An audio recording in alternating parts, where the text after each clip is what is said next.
घर जपलेलं झाड, फांदी फांदी जीवा पाड,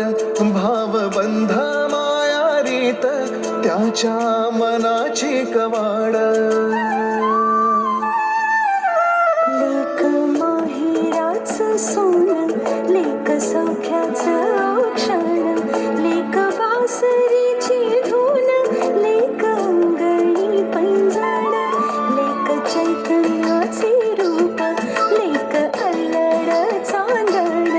लेक रंगांचं शिंपण, लेक गंध हवामान, लेक परक्याचे धन, बाबा तुट